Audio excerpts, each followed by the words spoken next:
I want you to just picture something for a second. Imagine you are a fly on the wall in this really smoky, crowded cafe in Paris. Right, the classic 19th century Parisian cafe scene. Exactly. It's late August, maybe early September, in the year 1844. And all around you, people are just intensely arguing over politics, philosophy, the future of Europe. It was a huge melting pot of radical ideas at the time. It really was. And sitting right there at one of the tables are these two young guys in their 20s. They're intense, they are talking a mile a minute, and they're basically in the process of realizing that they have independently arrived at the exact same radical conclusions. Yeah, about how the entire world works. Right. And what you're witnessing, sitting on that imaginary wall, is a meeting that is going to fundamentally alter the course of modern history. I mean, it really is one of the most consequential meetings in the historical record. Okay. You have these two incredibly sharp, very distinct minds colliding, and they just realize they are perfectly aligned.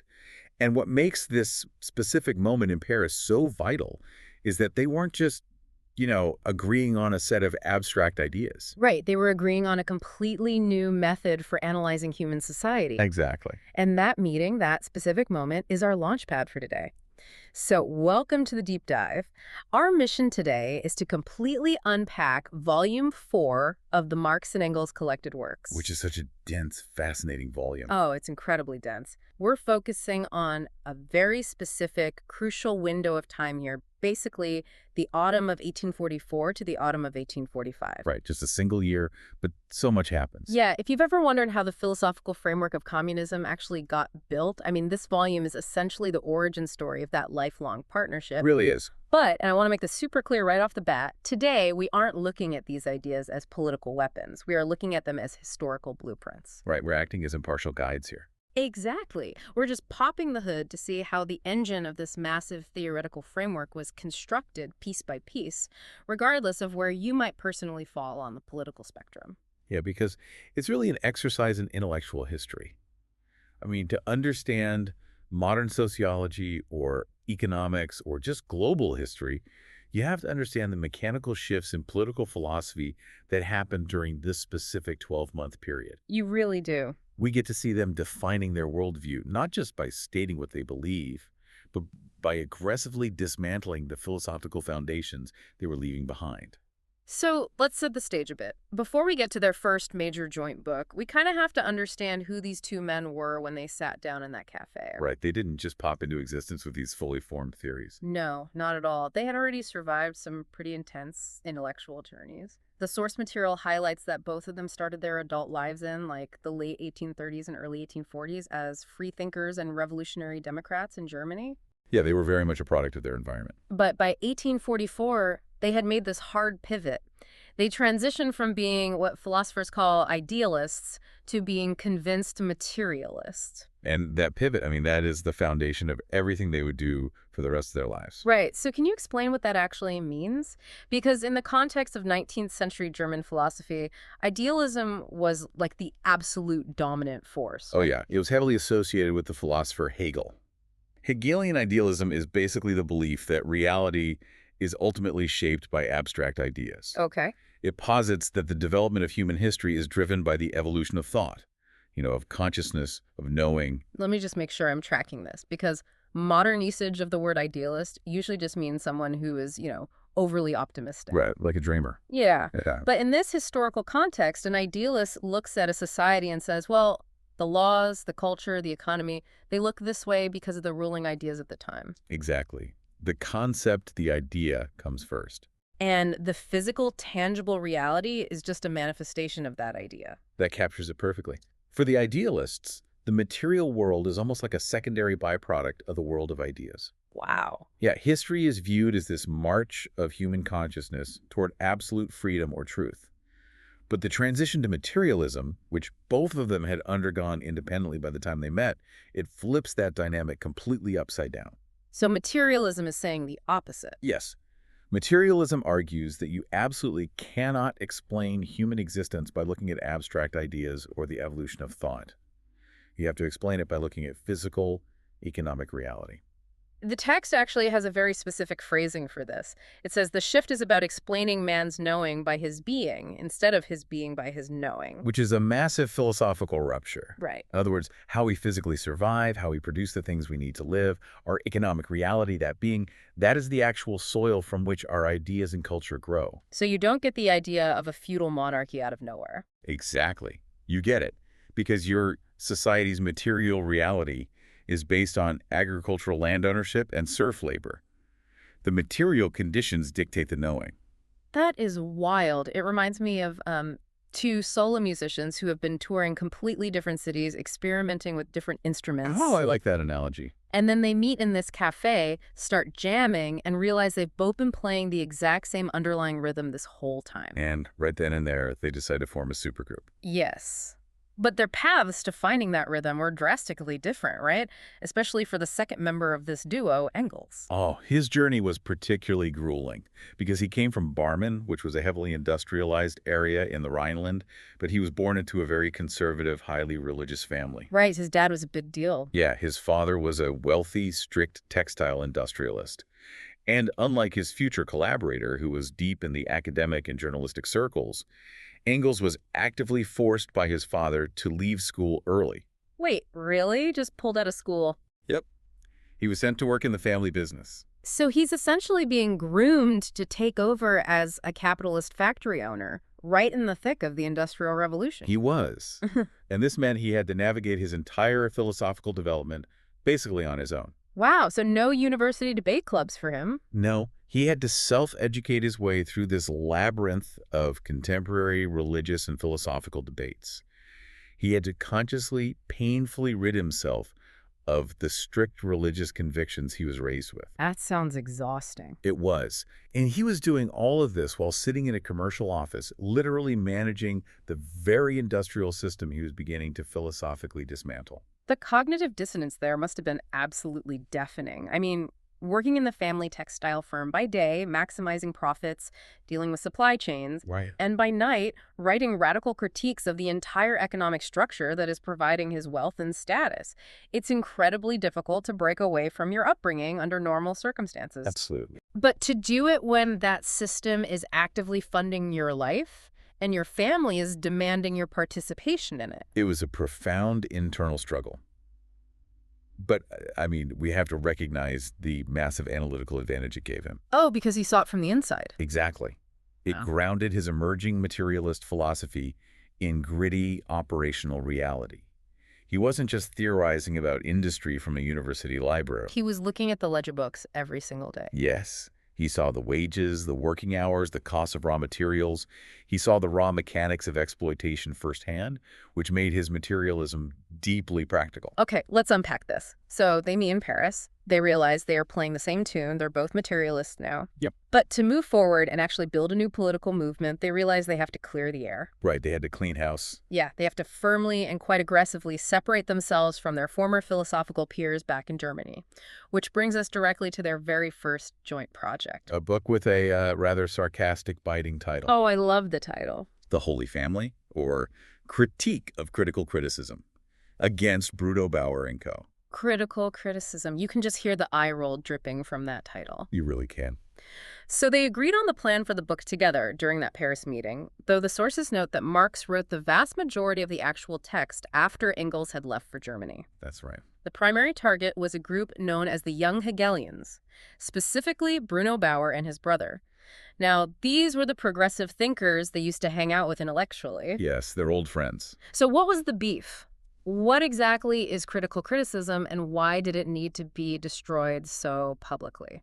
Well, to understand the animosity, you really have to understand how far the young Hegelians had taken their idealism.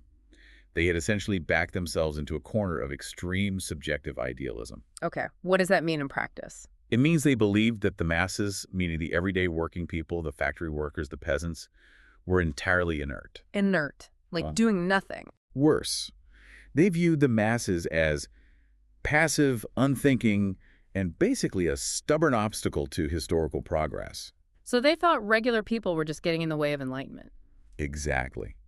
To the Bauer brothers, the only active progressive element in human history was their own theoretical activity. Wait, their own, like just them thinking. Yes, they genuinely believed that by sitting around in academic circles and ruthlessly criticizing concepts like religion, the state, law, they were single-handedly driving history forward. That is incredibly arrogant. It really is. And they called this pure, isolated intellectual exercise critical criticism. Okay, but wait. If the masses are the only driver of history in the materialist view, how did Marx and Engels address the massive historical leaps driven by individual inventors or pure scientific theory during the Enlightenment? That's a great question. Surely they couldn't just dismiss the power of ideas completely. Oh, they didn't dismiss the power of ideas, but they argued that ideas don't exist in a vacuum, right? And ideas alone don't move mountains. An inventor might create a new steam engine, but that invention only changes the world if the material conditions are right for it. Ah, like the availability of coal. Yes, coal. Yep. The need for mass textile production, a working class to actually operate the machines. The young Hegelians believed the idea was the revolution. And our authors argued the idea was just a reflection of the material friction already happening on the ground. Precisely. Even so, I have to ask a question that seems kind of glaring here. Why did they spend their very first joint book-like, this debut album of their new supergroup attacking other progressive German philosophers? It does seem odd at first. Right. Weren't they all fundamentally on the same side against the conservative Prussian state? Shouldn't they have been aiming their fire at the kings, the aristocrats, the factory owners? Why go after the intellectuals? Well, it seems counterintuitive, but it goes to the heart of why they felt the Holy Family was so urgent. From their new materialist perspective, the young Hegelians weren't just annoying or arrogant. They were a massive step backward, and they were actively dangerous to the actual revolutionary movement. I think I'm missing the immediate problem there. How is a bunch of guys writing essays in a journal dangerous? Because it is the ultimate paralyzing trap of armchair philosophy. Oh, I see where this is going. Yeah, the authors of the Holy Family were furious that these philosophers flat out refused to draw any practical inferences from their theories. They preferred to just speculate endlessly on metaphysical questions. Just talking in circles. Exactly. Think about the political reality. If you convince the intellectual vanguard of a society that the masses are irrelevant, and that real change only happens in the realm of pure thought. You completely neutralize any actual physical movement for change. Exactly. It pacifies the intellectuals. It makes them feel like revolutionaries while they do absolute nothing to threaten the ruling class. Oh, wow. It's an illusion of action. Yeah. It's like saying, we don't need to actually go out into the streets, change the laws, or improve the grueling working conditions in the factories. We just need to write increasingly complex, inaccessible essays about the concept of laws and conditions. That's exactly it. The authors argued that by writing off the working people as a passive mass, the young Hegelians were, in practice, upholding the conservative status quo. Because they were actually fighting it. Right. You cannot change a physical, material reality with pure thought. You have to have action. You have to have a physical force. And who is the only group capable of exerting that physical force? The very masses the Bauers were dismissing. That makes total sense. So they didn't just tear down Bauer's ideas to win an academic debate. They used this book to clear the philosophical real estate. A demolition job. Yeah, they had to demolish the idea that intellectuals were the main characters of history so they could build something new. And what they built in this text was the positive foundation of their own theory of history. Yes. A theory grounded entirely in dirt, sweat, and industry. Which brings us perfectly to the core theory they established in the Holy Family, the materialist conception of history. Okay, so having tossed Hegelian idealism out the window, they had to replace it with a functional framework. Right. So what does this all mean?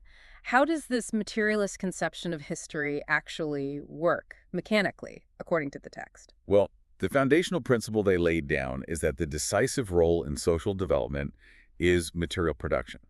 Material production. Yeah. In the text, Marx argues that it's completely impossible to understand any historical period, whether it's ancient Rome, the feudal Middle Ages, or the 19th century industrial boom, without knowing what they called the industry of that period, the immediate mode of production of life itself. Okay, to clarify, if I want to understand why a specific society is structured as a monarchy with lords and serfs, I shouldn't start by reading their political philosophy or their religious texts. No, because those are just symptoms. I need to start by looking at how they farm, how they make tools, how they literally survive on a day-to-day basis. That is the starting point, yes. The way a society organizes its production, whether it's agricultural labor relying on the seasons, or guild craftsmen in small workshops, or giant steam-powered textile mills operating 204/7. The underlying economic base. Exactly. That base dictates the political system, the legal framework, and even the social values.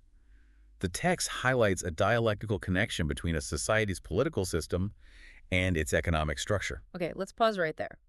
Dialectical connection is a term that gets thrown around a lot in these texts, but it's often left unexplained. It is very frequently misunderstood. Yeah, I feel like people interpret it just as cause and effect, like A causes B. But a dialectic is more complicated than that, right? What actually is a dialectic in this context? It is much more complex than simple cause and effect. A dialectical connection involves a relationship of tension and contradiction. It's a feedback loop. Okay, a feedback loop. Let's break it down using their framework. So the economic base, how we produce things, shapes the political superstructure. And the superstructure is our laws, state, and culture. Yes. But the superstructure doesn't just sit there passively. It actively works to reinforce and protect the economic base that created it. So if I'm understanding this, the factory system creates a need for laws protecting private property, and then those property laws ensure the factory system can keep operating and expanding. Precisely. But here is where the dialectic kicks in. The economic dose is always evolving. Because technology gets better. Yes. Technology changes, production methods improve, new classes of people are created, like the industrial working class. But the political superstructure, the old laws, the old ruling class, resists that change. They want to keep things exactly as they are. Right. And this creates a massive tension, a contradiction between the new ways of producing things and the old ways of governing. Oh, so the engine is outgrowing the chassis. That's a great way to put it. That tension builds and builds until it snaps, resulting in a revolution. The old superstructure is overthrown, and a new one is built that aligns with the new economic reality. That cycle of tension, contradiction, and resolution is the dialectic in action. That makes so much more sense. It's not just a straight line of history, it's a pressure cooker. Yes, a pressure cooker. And in the Holy Family, they identify who is actually building the pressure. Unlike the young Hegelians who dismiss the masses, this text states clearly that the popular masses are the decisive force in historical development. They are the ones inside the pressure cooker. Right. And further, they argue that this role will only increase in the future. Yes, and they specifically identify the proletariat, the industrial working class, as the vital agent of this change. But why them specifically? Why not the peasant farmers who vastly outnumbered factory workers at the time, or the skilled artisans who were losing their livelihoods? Why put the entire weight of historical destiny on the factory workers? Because of the specific brutal nature of industrial capitalism. The text argues that the proletariat is driven by its very historical existence to emancipate itself. Marx writes that the working class sums up all the conditions of life of society today in their most inhuman form. In human form. That is an incredibly stark phrase. It is. He's talking about alienation, right? The fact that they are completely separated from the wealth they are creating. Exactly. They don't own the raw materials, they don't own the machines, and they don't own the final product. They literally have nothing to sell but their own physical time and labor, working in horrific conditions. Yes, they are entirely stripped of property, autonomy, and humanity within the production process. They are treated purely as a cost of production, no different than coal or cotton. Which is horrifying. It is. But, and here is the crucial dialectical twist we just talked about, Oh. they're not merely victims in this theory. Right, because the pressure cooker is building. Exactly. The factory system itself creates the weapon of its own destruction. By forcing thousands of workers into these massive factories, the capitalists are unintentionally organizing them. Oh, wow. The workers are disciplined by the work itself, they're brought together in huge numbers, and they realize they share the exact same struggles. So the system that exploits them also builds them into an army. Exactly. The theory states that because the proletariat sits at the absolute bottom of this economic structure, bearing the weight of all the exploitation, they cannot emancipate themselves without completely dismantling the entire structure above them. Because they have no property to fall back on. Right. A peasant might want a piece of land to own. An artisan might want his small business back. But the industrial worker can't individually own a massive steel mill. Yeah, that doesn't work. So the only way they can free themselves is by collectively taking over the means of production, which abolishes the whole concept of private ownership of industry. Which changes the whole system. Yes, therefore, the emancipation of the proletariat ultimately means the emancipation of all society from exploitation. That is a purely structural argument, not a moral one. This seems like a massive shift. It's a huge shift. It's not just saying, look at how much these people are suffering, we should appeal to the king's morality to help them. It's saying the mechanical laws of this specific economic engine dictate that the only way to fix this broken component is to redesign the entire engine from the ground up. That is the exact distinction they were trying to make. It moves the discussion of socialism from a utopian moral plea to what they considered a rigorous scientific and structural necessity based on material conditions. So while Marx was in Paris doing this heavy theoretical lifting for the Holy Family, synthesizing all this philosophy and formulating the structural arguments, Right. his partner was out doing something radically different. And this is where we shift focus in the volume, because we move from the abstract philosophy of Paris to the absolute grim, soot-choked reality of industrial England. Yes, a completely different world. Volume 4 includes a fundamental work by Engels, The Condition of the Working Class in England. Which is a classic. It is a solo masterpiece, and it perfectly demonstrates the unity of theory and practice that their entire collaboration was built on.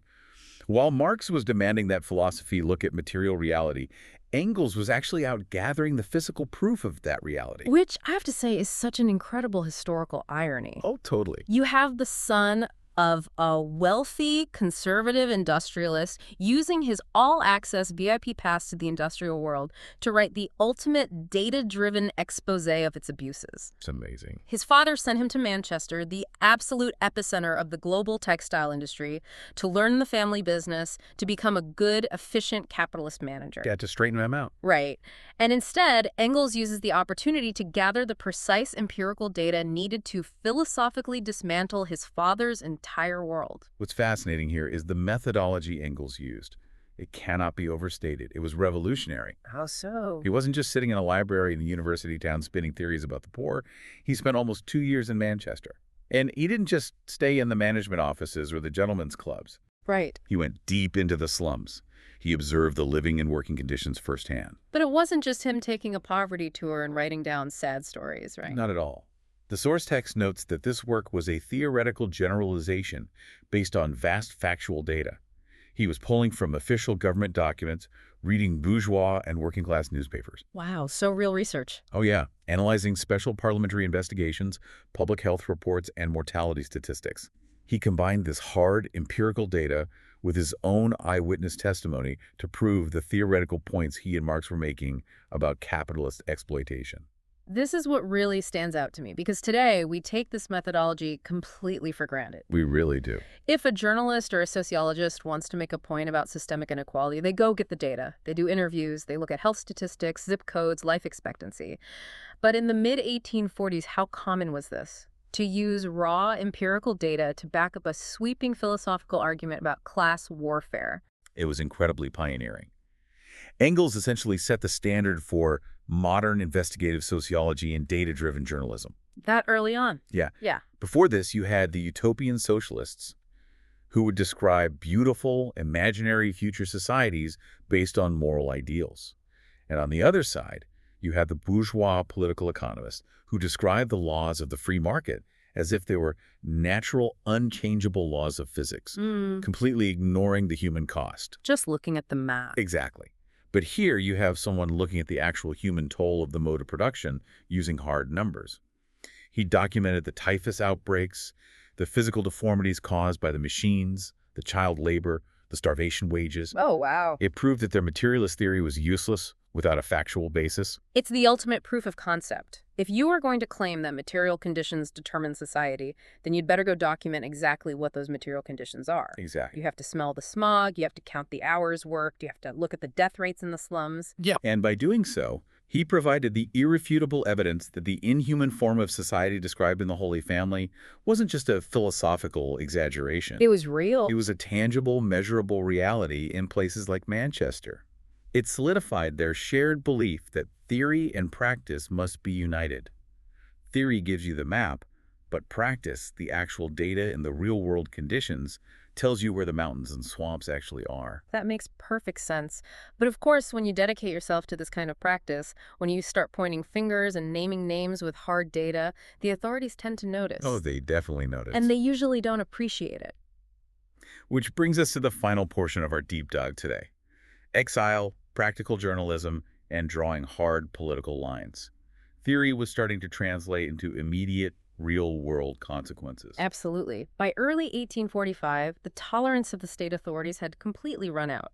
The theoretical work they were doing in Paris wasn't going unnoticed by the Prussian government back home. So we're in early 1845. The authors have met. They've written their first book, dismantling their old friends. The data has been gathered in England. What happens next? Well, in February 1845, acting under pressure from the Prussian government, the French authorities moved against them. Oh, here we go. They closed down the radical Paris newspaper Vorwärts and deported its main contributors. Marx was forced to leave Paris and move to Brussels. Just summarily kicked out of the country. Yes. And Engels, who had been writing from his hometown of Barmen after returning from England, eventually joined him in Brussels. Okay, so they're on the run, basically. But despite the exile, the constant police harassment, and the financial instability, they didn't slow down. If anything, they ramped up their practical journalism. Right. They began heavily contributing to Chartist papers in England, like the Northern Star and the Owenite journal, New Moral World. They are essentially networking the European radical movement, trying to bridge the gap between the theoretical socialists in Germany, the radical Democrats in France, and the actual organized working-class movement in England. It's exactly uniting the fronts. But amidst all this journalism, there is a specific critique mentioned in the source text that I think perfectly illustrates how sharp their analytical tools had become. Marx decides to go after a man named Friedrich List. Who was he, and why is he a target? Friedrich List was a very prominent, very influential German economist. At the time, remember, Germany wasn't a unified country. It was a loose collection of states. Right. And its industrial development was lagging far behind the powerhouse of Britain. List was a staunch apologist for the German bourgeoisie. Okay. He was loudly advocating for protective tariffs, essentially high taxes on imported British manufactured goods to protect young German industries from being crushed by foreign competition. Okay, that sounds like standard economic policy. Protect domestic jobs, build up the national industry so you aren't reliant on a foreign power. Politicians on all sides of the aisle say this exact same thing today. Oh, constantly. Put the nation first, buy local. Why did Marx have such a major problem with this? Here's where it gets really interesting. Because Marx looked at the material reality beneath the rhetoric. In his critique, he exposes how List used this pompous patriotic talk about national interest and national wealth. Marx argued that this appeal to nationalism in economics was actually a deliberate smokescreen. A smokescreen for what? What was the actual goal? The goal was a monopoly on exploitation. Wow. Marx's critique argued that the German bourgeoisie didn't care about the nation as a whole, and they certainly didn't care about the German workers. They just wanted to secure exclusive rights to exploit their own domestic workforce. Without competing with Britain. Exactly. By keeping cheap British goods out through tariffs, they could keep domestic prices high and keep wages low, all without worrying about being outcompeted by foreign factories. Marx wrote that List's theories were just a highly educated way to cover up the bourgeoisie's greedy exploitation of workers under the unassailable guise of patriotism. Oh, wow. So if we think about this mechanically, I'm picturing the massive steam engines in the factories Engels was analyzing in Manchester. Okay, yeah. The workers are the coal. They are burning up, providing all the actual energy and power that makes the factory run. The capitalist system, the protective tariffs, the borders, that's the heavy iron boiler containing the fire. This is a great analogy. List is essentially saying we need to build a stronger, thicker German boiler to protect our national fire from the British fire. But Marx is pointing out, you don't care about the fire. You just want to make sure you are the only one who gets to harness the steam. That is a brilliant way to conceptualize it. The iron boiler doesn't generate the power, it only restricts and extracts it. And the sources mention a specific phrase Marx used in this critique that aligns perfectly with your engine analogy. He delineated the human kernel from the dirty outer shell. Let's break that down. What are the kernel and the shell? The human kernel represents the proletariat, the workers whose physical labor actually creates the wealth, builds the industry, and generates the power. The thought. Yes. They are the vital, life-giving core of the production process. The dirty outer shell is the capitalist system itself, the framework of exploitation, the private property laws, the protective tariffs, the entire iron boiler that surrounds, restricts, and alienates that core. And the capitalists, like Friedrich List, are desperately trying to reinforce that outer shell. They want to paint the shell in the national colors, slap a flag on it, and convince the workers that the shell is the nation and that they must protect it at all costs. Us. The whole point of Marx's critique is to force the workers to recognize the difference between themselves, the wealth-creating kernel, and the wealth-extracting system that traps them. Exactly. And they weren't just fighting the overt, unapologetic capitalists like Liss. The text also notes that during this period, they were simultaneously tangling with a group they labeled the true socialists. True socialism. That sounds positive. Why were they fighting other socialists? They were fighting them in journals like the Gesellschaftsspiegel. These true socialists were essentially petty bourgeois thinkers who acknowledged the suffering of the working class, but they wanted to solve it by smoothing over class antagonisms. What does that mean? They relied on heavy moralistic talk about universal love, human brotherhood, and peaceful reconciliation. They didn't want a revolution. They wanted everyone to just recognize their shared humanity and get along. Which goes right back to the idealism they just spent a whole book destroying in the Holy Family. Yes, exactly. It's the exact same problem. It's trying to change a material reality with abstract, moral ideas. Precisely. To Marx and Engels, this true socialism was a dangerous illusion because it completely ignored the harsh mechanical realities of the engine of production. You cannot appeal to the moral conscience of the iron boiler. The boiler is designed to contain pressure. Right. So Marx and Engels ultimately broke with these journals to draw a hard, uncompromising line for revolutionary communism. They were insisting on total theoretical clarity. They believed that if the working class was infected with the belief that they could just hug it out with the factory owners, the movement would be destroyed from the inside. It is absolutely exhausting just thinking about the immense pressure they were under during this single year. Let's look at the totality of what they're dealing with. They are deported, they are hounded by police across international borders, they are struggling for money. Yeah, real poverty. And yet, amidst all of that chaos, they are meticulously analyzing dry economic categories like labor and exchange value. They are writing deep structural critiques of German tariff policies while simultaneously trying to actively organize and network actual factory workers across different countries. It truly speaks to their total commitment to that unity of theory and practice. For them, understanding the economic theory wasn't a sterile academic exercise to get tenure at a university. Right. It was the literal tactical map they believed they needed to navigate the revolution that was brewing in Europe. If you don't understand the terrain, you can't win the battle. Which brings us to the end of this incredibly dense, remarkably productive window of time. Let's just kind of recap what we've unpacked today from Volume 4. It's a lot. It is. In the span of just about 12 months, from the autumn of 1844 to the autumn of 1845, these two men met in Paris and merged their philosophies. They wrote a scathing 200-plus page book to publicly dismantle the paralyzing idealist illusions of their former colleagues. Yeah. They laid the solid groundwork for the materialist conception of history, arguing that economic production drives human development. Right.